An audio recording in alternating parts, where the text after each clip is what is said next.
Hi guys, welcome back to the channel. ఈరోజు నేను చూసిన మూవీ వచ్చేసి భరతమహాశయులకు విజ్ఞప్తి.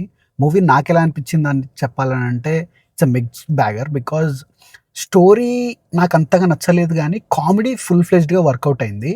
సో ఓవరాల్గా సినిమా పర్లేదు, బాగానే ఉంది, చూడొచ్చు ఒకసారి.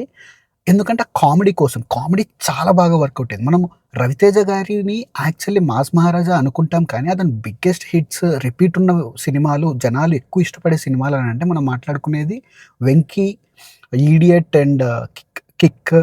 ఇంకా విక్రమార్కుట్లో చూసుకున్న ఫస్ట్ పోర్షన్స్ మనకి ఏదైతే కామెడీ ఉంటుందో అది బిగ్ టైం వర్కౌట్ అవుతుంది.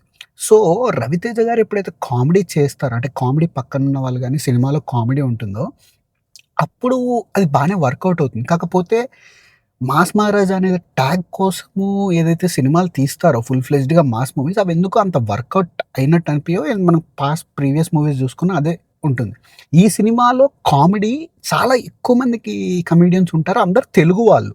ప్లస్ మనం వెన్నెల కిషోర్ గానీ, సత్య గానీ అండ్ సునీల్ గారు మళ్ళీ కామెడీ ట్రాక్‌లోకి వచ్చి చేశారనమాట ఈ సినిమాలో. అది అది చాలా ప్లస్ పాయింట్.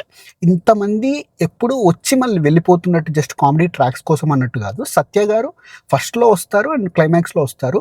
మిగతా అందరు కమెడియన్స్ మనకు ఫస్ట్ నుంచి వచ్చినప్పటి నుంచి వాళ్ళు అలానే కంటిన్యూ అవుతూ ఉంటారు through out the movie. And వాళ్ళ కామెడీ కూడా బాగానే వర్కౌట్ అయింది. But biggest problem for this movie is ఆ స్టోరీ ఏదైతే తీసుకున్నారో అది చాలా పాత స్టోరీ. లైక్ హీరోకి ఆల్రెడీ పెళ్ళైపోయి ఉంటుంది. బట్ అతను వేరే అమ్మాయిని ఇష్టపడడం వల్ల తర్వాతకి అతను ఫేస్ చేసిన ప్రాబ్లమ్స్ ఏంటనేది. ఇది చాలా మూవీస్ ఉన్నాయి. తర్వాతకి సీరియల్స్‌లో కూడా ఇదే స్టోరీని కంటిన్యూ చేశారు. మళ్ళీ ఇప్పుడు అదే స్టోరీని పెట్టుకొని కొత్తగా చేయడానికి ఏం లేదు. ఎప్పుడైతే కామెడీ సీన్స్ ఉంటాయో అందరూ మంచిగా ఎంజాయ్ చేస్తున్నారు థియేటర్‌లో. కాకపోతే స్టోరీ దగ్గరికి వచ్చేసరికి స్టోరీని అంతగా ఎక్కించుకోలేకపోతున్నారు. అండ్ అది తీయడం కూడా కొంచెం సీరియల్ టోన్‌లోనే ఉన్నట్టు అనిపిస్తుంది ఆ సీన్స్ వచ్చినప్పుడు.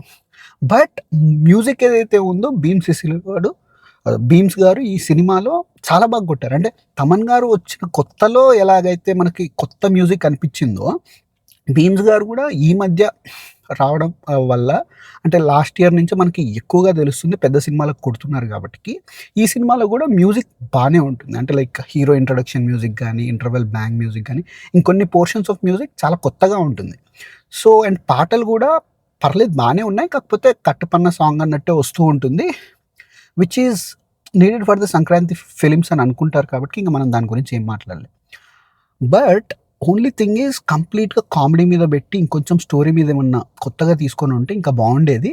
బట్ కిషోర్ తిరుమల గారు ప్రీవియస్ మూవీస్ చూసుకున్నా కానీ అంతే ఫన్ ఫిల్డ్‌గా వెళ్ళిపోతూ ఉంటాయి. ఏదో కొత్త పాయింట్ తీసుకుంటారు, కానీ ఇందులో ఆ కొత్త పాయింట్ కూడా ఏం లేదు. But it worked out for me.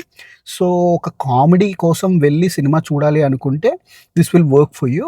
But story అంతగా ఏం లేదు, కానీ కామెడీ మాత్రం ఫుల్ ఫ్లెడ్జ్డ్‌గా వర్కౌట్ అయింది. That's it for the review, guys. If you like the review, please like, share and subscribe to the channel. See you in my next video. Bye. Thank you.